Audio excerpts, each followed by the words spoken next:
एक गांव में 6 अंधे व्यक्ति रहते थे। एक दिन उनके गांव में एक हाथी आया जो पूरे गांव में चर्चा का विषय बन गया। सब उसे देखने जाने लगे, विशेषकर बच्चे। लंबी सूंड और पंखे जैसे कान वाले विशालकाय हाथी को देखकर बच्चे बड़े खुश थे। 6 अंधे व्यक्तियों को भी एक गांव वाले ने बताया कि आज गांव में हाथी आया है। हाथी के बारे में सुनकर उनमें जिज्ञासा जाग उठी। उन्होंने हाथी के बारे में सुना अवश्य था, किंतु छूकर उसके स्पर्श को महसूस नहीं किया था। एक अंधा व्यक्ति बोला, दोस्तों, इतना सुन रखा है हाथी के बारे में। आज गांव में हाथी आया है तो मैं उसे छूकर महसूस करना चाहता हूँ। क्या तुम लोग नहीं चाहते? उसकी बात सुनकर अन्य 5 भी हाथी को छूकर महसूस करने के लिए लालायित हो उठे। वे सभी उस जगह पर पहुँचे जहाँ हाथी था। वे हाथी के करीब गए और उसे छूने लगे। पहले व्यक्ति ने हाथी के खंबे जैसे विशाल पैर को छुआ और बोला, ओह, हाथी खंबे जैसा होता है। दूसरे व्यक्ति के हाथ में हाथी की पूंछ आई, जिसे पकड़कर वह बोला, गलत कह रहे हो दोस्त, हाथी खंबे की तरह नहीं बल्कि रस्सी की तरह होता है। तीसरे व्यक्ति के हाथी की लंबी सूंड पकड़ी और कहने लगा, अरे नहीं, हाथी तो पेड़ के तने जैसा होता है। चौथे व्यक्ति ने हाथी के पंखें जैसे कान छुए और उसे लगा कि बाकी सब गलत कह रहे हैं। वो उन्हें समझाते हुए बोला, हाथी पंखें जैसा होता है। पांचवें व्यक्ति ने हाथी का पेट छूते हुए कहा, अरे तुम सब कैसे अजीब बातें कर रहे हो, हाथी तो दीवार की तरह होता है। छठवें व्यक्ति ने हाथी के दांत को छुआ और बोला, सब गलत कह रहे हो, हाथी कठोर नली की तरह होता है। सब अपनी अपनी बात पर अडिग थे। कोई दूसरे की बात सुनने को तैयार नहीं था। वे आपस में बहस कर अपनी बात सही साबित करने में लग गए।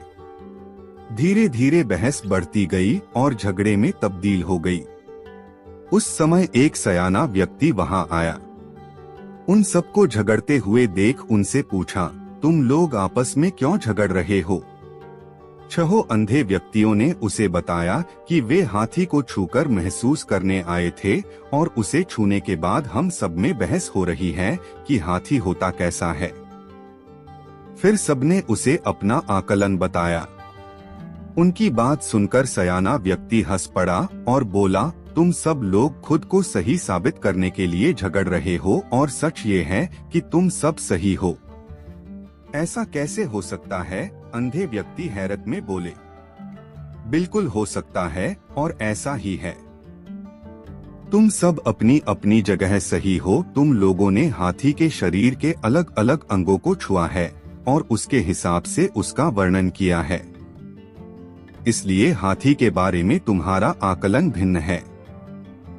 वास्तव में हाथी तुम सबके आकलन अनुसार ही है। वह खंबे जैसे पैरों वाला, पंखे जैसे कान वाला, रस्सी जैसे पूंछ वाला, तने जैसे सूंड वाला, दीवार जैसे पेट वाला, नली जैसे दांतों वाला एक विशालकाय जानवर है। इसलिए झगड़ा बंद करो और अपने अपने घर जाओ। यह सुनकर सब सोचने लगे कि हम सब बेकार में ही झगड़ रहे थे और फिर सब घर लौट गए। अक्सर हम किसी विषय के संबंध में सीमित ज्ञान के आधार पर अपनी धारणा बना लेते हैं और दूसरों से अपनी धारणा को लेकर उलझ जाते हैं तथा स्वयं को सही साबित करने की कोशिश करने लगते हैं। कई बार फर्क नजरिए का होता है। किसी भी चीज को देखने का हमारा नजरिया दूसरों से भिन्न हो सकता है। हमें एक दूसरे के नजरिए का भी सम्मान करना चाहिए। बहुत समय पहले की बात है। एक गांव में एक किसान रहता था। उसके पास 2 घड़े थे। उन दोनों घड़ों को लेकर वह रोज सुबह अपने घर से बहुत दूर बहती एक नदी से पानी लेने जाया करता था। पानी भरने के बाद वह उन घड़ों को एक बांस की लकड़ी के दोनों सिरों पर बांध लेता और उसे अपने कंधे पर लादकर वापस घर तक लाता था। रोज सुबह उसकी यही दिनचर्या थी। दोनों घड़ों में से एक घड़ा सही सलामत था, लेकिन दूसरा घड़ा एक जगह से फूटा हुआ था। इसलिए जब भी किसान नदी से पानी भरकर घर तक पहुंचता, एक घड़ा पानी से लबालब भरा रहता और दूसरे घड़े से पानी रिसने के कारण वह घड़ा आधा खाली हो चुका रहता था। सही सलामत घड़े को खुद पर बड़ा घमंड था कि वह किसान के घर तक पूरा पानी पहुंचाता है। दूसरी ओर फूटा घड़ा खुद को नीचा समझता था और हमेशा शर्मिंदा रहता कि वह किसी काम का नहीं है। उसे ग्लानि महसूस होती कि उसके कारण किसान की पूरी मेहनत बेकार चली जाती है। एक दिन उस फूटे घड़े से नहीं रहा गया और उसने किसान से क्षमा मांगते हुए कहा, मालिक, मैं खुद पर बहुत शर्मिंदा हूँ। मैं ठीक तरह से आपके काम नहीं आ पा रहा हूँ। किसान ने पूछा, क्यों, ऐसी क्या बात हो गई? घड़े ने बताया, मालिक, शायद आप इस बात से अनजान हैं कि मैं एक जगह से फूटा हुआ हूँ और नदी से घर तक पहुँचते पहुँचते मेरा आधा पानी रिस जाता है। मेरी इस कमी के कारण आपकी मेहनत व्यर्थ चली जाती है। यह सुनकर वह किसान उस घड़े से बोला, तुम दुखी मत हो, बस आज नदी से वापस आते हुए मार्ग में खिले हुए सुंदर फूलों को देखना, तुम्हारा मन बहल जाएगा। फूटे घड़े ने वैसा ही किया। वह रास्ते भर सुंदर फूलों को देखता हुआ आया। इससे उसका विचलित मन शांत हो गया। लेकिन जब घर पहुंचते ही उसने पाया कि वह पुनः आधा खाली हो चुका है, तो उस पर फिर से उदासी छा गई। उसने किसान से अनुनय किया कि वह उसकी जगह कोई अच्छा और सही सलामत घड़ा ले ले। यह सुनकर किसान बोला, क्या तुमने ध्यान दिया कि बांस के जिस सिरे पर तुम बंधे रहते हो, उस ओर के मार्ग में सुंदर फूल खिले हुए हैं, जबकि मार्ग के दूसरी ओर सूखी जमीन है।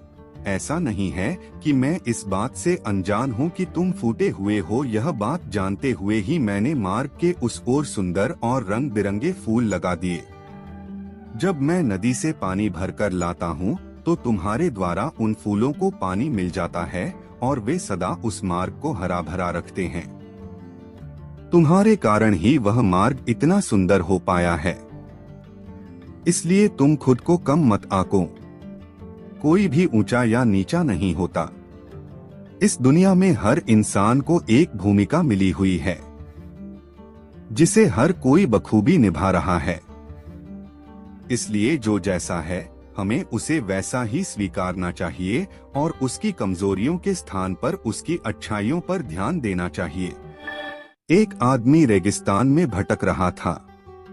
आधा दिन निकल चुका था और रास्ते का कुछ पता नहीं था। वह समझ नहीं पा रहा था कि किस तरह उस रेगिस्तान से बाहर निकले। उसका खाने पीने का सारा सामान खत्म हो गया था। प्यास से गला सूखा जा रहा था, लेकिन पानी का दूर दूर तक कोई नामो निशान नहीं था। थोड़ी दूर और चलने पर उसे एक झोपड़ी दिखाई पड़ी। वह इस आशा में झोपड़ी की ओर चल पड़ा कि वहां उसे पानी अवश्य मिल जाएगा और वह वहां रहने वालों से रेगिस्तान से बाहर निकलने का रास्ता भी पूछने लेगा।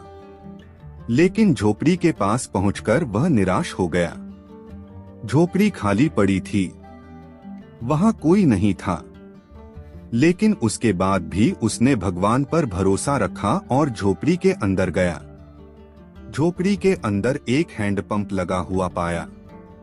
वह खुश हो गया कि अब वह अपनी प्यास बुझा सकता है। उसने भगवान को धन्यवाद दिया और हैंडपंप चलाने लगा। लेकिन काफी प्रयास करने के बाद भी हैंडपंप नहीं चला। वह थक कर चूर हो चुका था। वह जमीन पर लेट गया। पानी के बिना उसे अपनी जिंदगी खत्म होती नजर आने लगी थी। तभी उसे झोपड़ी की छत पर पानी की एक बोतल लटकी हुई दिखाई पड़ी और उसकी जान में जान आ गई। उसने सोचा कि ये भगवान की कृपा है कि पानी की ये बोतल उसे दिख गई। अब वह अपनी प्यास बुझा सकता है। उसने पानी की बोतल नीचे उतारी, लेकिन जैसे ही वह पानी पीने को हुआ, उसकी नजर बोतल के नीचे चिपके कागज पर पड़ी। उस कागज पर लिखा था, इस पानी का इस्तेमाल हैंडपंप चलाने के लिए करें। जब हैंडपंप चल जाए तो पानी पी ले और फिर से इस बोतल में पानी भरकर वापस वही लटका दें जहां से आपने इसे उतारा था। कागज पर लिखे संदेश को पढ़कर आदमी सोच में पड़ गया कि क्या करें। यदि पानी हैंडपंप में डाला और वह नहीं चला तो सही तो यह होगा कि बोतल का पानी पीकर वहां से आगे बढ़ा जाए।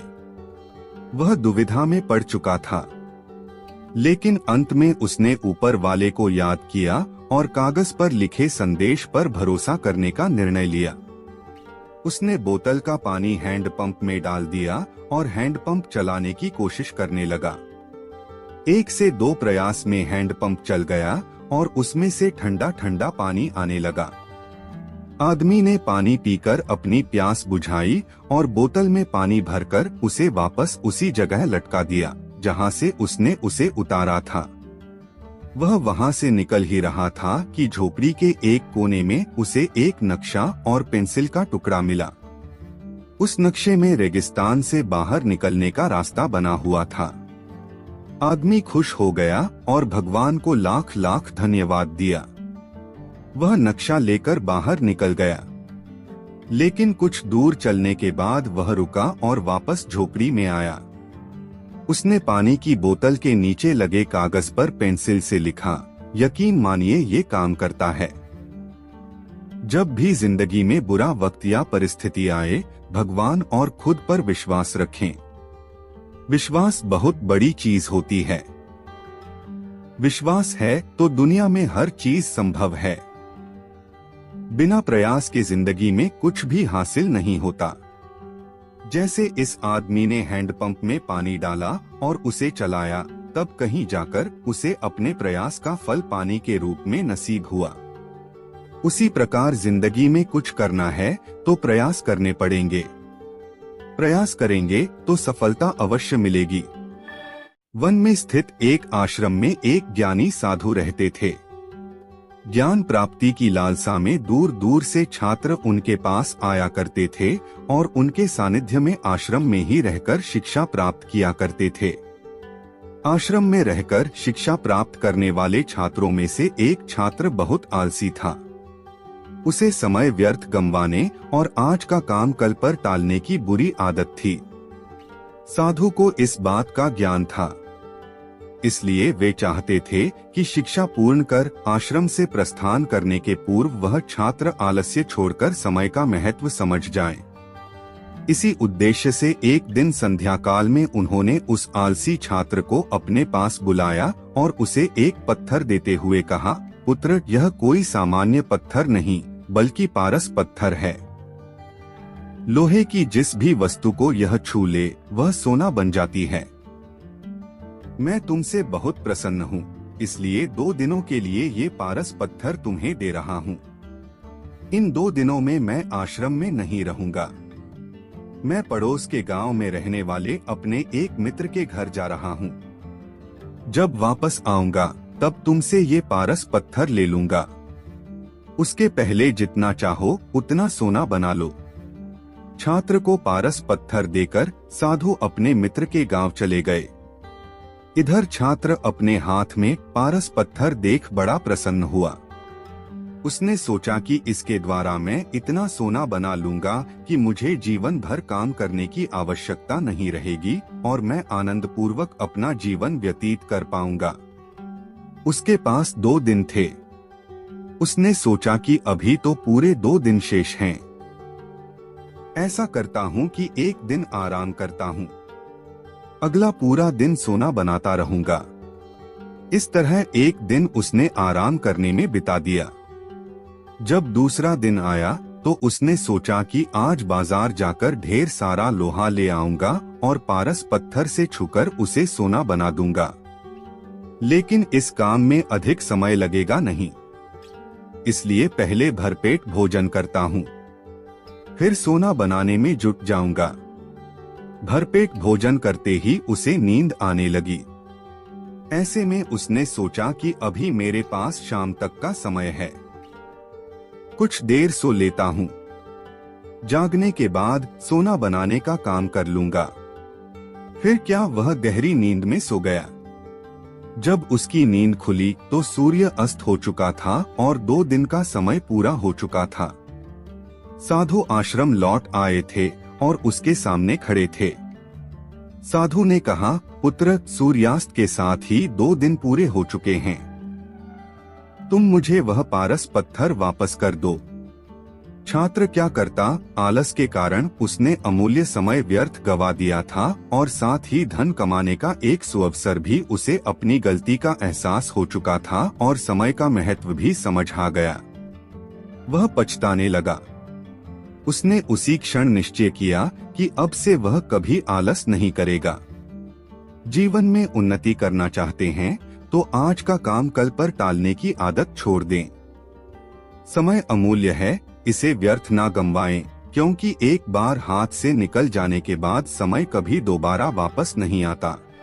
कई वर्षों पहले एक राज्य में मिदास नामक एक लोभी राजा राज करता था।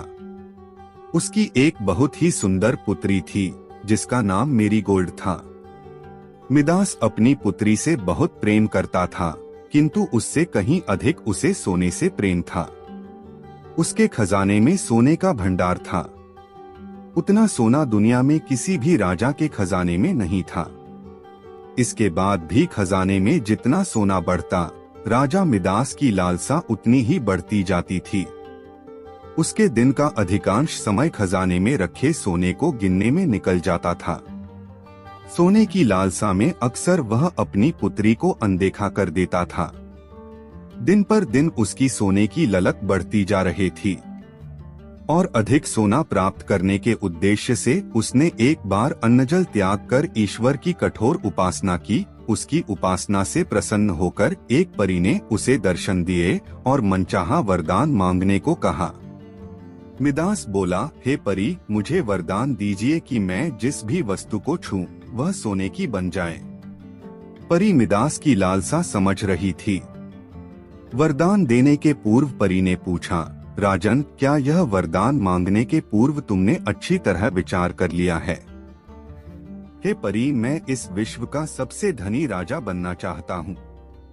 मैंने अच्छी तरह सोच लिया है। मुझे यही वरदान चाहिए।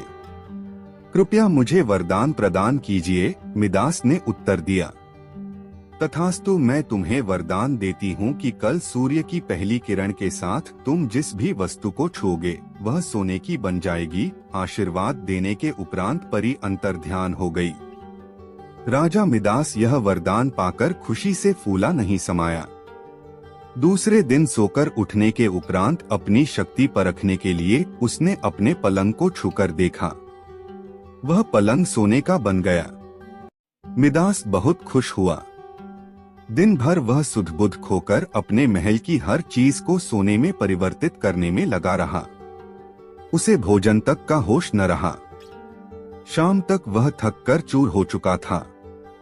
उसे जोरों की भूख लग आई थी। उसने अपने सेवकों को भोजन परोसने के लिए कहा। भोजन परोसा गया, किंतु यह क्या, जैसे ही उसने भोजन को हाथ लगाया वह सोने में परिवर्तित हो गया। अब सोने को तो खाया नहीं जा सकता था। भूख से बेहाल राजा मिदास ने फल खाकर भूख मिटाना चाहा, किंतु उसके छूते ही वह भी सोने में परिवर्तित हो गया। वह गुस्से से तिलमिला उठा और उठकर बाहर चला आया। बाहर टहलते हुए वह अपने महल के उद्यान में पहुंचा। वहां उसने देखा कि उसकी नन्ही पुत्री मेरीगोल्ड खेल रही है। उसका सुंदर मुख देख राजा के मन में प्रेम उमड़ आया। कुछ क्षणों के लिए वह अपनी भूख भूल गया। जब मेरीगोल्ड ने अपने पिता को देखा तो वह उसके पास दौड़ी चली आई। राजा मिदास ने प्रेम जताते हुए उसके सिर पर हाथ फेरा और तुरंत ही वह सोने में परिवर्तित हो गई। अपनी नन्ही पुत्री को सोने का बना देख वह दुखी हो गया और रोने लगा। उसने फिर से ईश्वर से प्रार्थना की। प्रार्थना सुनकर परी प्रकट हुई और उससे पूछा, राजन, क्या हुआ? अब तुम्हें क्या वरदान चाहिए? मिदास रो रोकर कहने लगा, हे परी, मुझे क्षमा करें। सोने की लालसा में मेरी बुद्धि भ्रष्ट हो गई थी और मैं यह वरदान मांग बैठा था, किंतु अपनी पुत्री को खोने के बाद अब मेरी आंखें खुल गई है। मुझे समझ आ गया है कि हर वस्तु अमूल्य है और उन सब में सबसे अमूल्य है मेरी पुत्री। हे परी, कृपया यह वरदान वापस ले लें और मुझे मेरी पुत्री लौटा दें। अब मैं सोने की लालसा त्याग दूंगा और अपना कोषागार निर्धनों और जरूरतमंदों के लिए खोल दूंगा। परी ने जब उसके पछतावे के आंसू देखे तो अपना वरदान वापस ले लिया। राजा मिदास की पुत्री अपने वास्तविक स्वरूप में आ गई। उसने अपने वचन के अनुसार अपना कोषागार निर्धनों और जरूरतमंदों के लिए खोल दिया। उसका लोभ खत्म हो चुका था। वह एक संतुष्ट जीवन व्यतीत करने लगा। धन महत्वपूर्ण अवश्य है, किंतु सर्वस्व नहीं। प्रेम, खुशी, संतुष्टि कभी भी धन से खरीदी नहीं जा सकती। लोभ का परिणाम बुरा होता है। बहुत समय पहले की बात है। एक गांव में एक गरीब लकड़हारा अपने परिवार के साथ रहता था। वह रोज सुबह गांव के समीप स्थित जंगल में जाकर लकड़ियां काटता और उसे बाजार में बेचकर पैसे कमाता था। इस तरह उसकी और उसके परिवार की गुजर बसर चल रही थी। एक दिन वह जंगल में नदी किनारे लगे एक पेड़ की लकड़ियां काट रहा था। अचानक उसकी कुल्हाड़ी उसके हाथ से छूटकर नदी में जा गिरी। नदी गहरी थी, जिसमें उतरकर कुल्हाड़ी निकाल पाना लकड़हारे के लिए संभव नहीं था। लकड़हारे के पास एक ही कुल्हाड़ी थी। उस कुल्हाड़ी के नदी में गिर जाने से वह परेशान हो गया। वह सोचने लगा कि अब वह अपनी जीविका कैसे चलाएगा। उसके पास जीविका चलाने का कोई और साधन नहीं था। वह दुखी होकर नदी किनारे खड़ा हो गया और भगवान से प्रार्थना करने लगा, भगवान, मेरी कुल्हाड़ी मुझे वापस दिला दीजिए। लकड़हारे की सच्चे मन से की गई प्रार्थना सुनकर भगवान प्रकट हुए। उन्होंने उससे पूछा, पुत्र, तुम्हें क्या समस्या है? लकड़हारे ने कुल्हाड़ी नदी में गिरने की बात भगवान को बता दी और उनसे याचना की कि वे उसकी कुल्हाड़ी वापस दिला दें। उसकी याचना सुनकर भगवान ने नदी के पानी में से एक कुल्हाड़ी बाहर निकाली। वह कुल्हाड़ी चांदी की थी। भगवान ने लकड़हारे से पूछा, पुत्र, क्या ये तुम्हारी कुल्हाड़ी है? लकड़हारा बोला, नहीं भगवान, ये मेरी कुल्हाड़ी नहीं है। भगवान ने पुनः नदी के पानी में से दूसरी कुल्हाड़ी बाहर निकाली। इस बार उन्होंने जो कुल्हाड़ी निकाली वो सोने की थी। उन्होंने लकड़हारे से पूछा, पुत्र, क्या ये तुम्हारी कुल्हाड़ी है? लकड़हारा बोला, नहीं भगवान, ये मेरी कुल्हाड़ी नहीं है।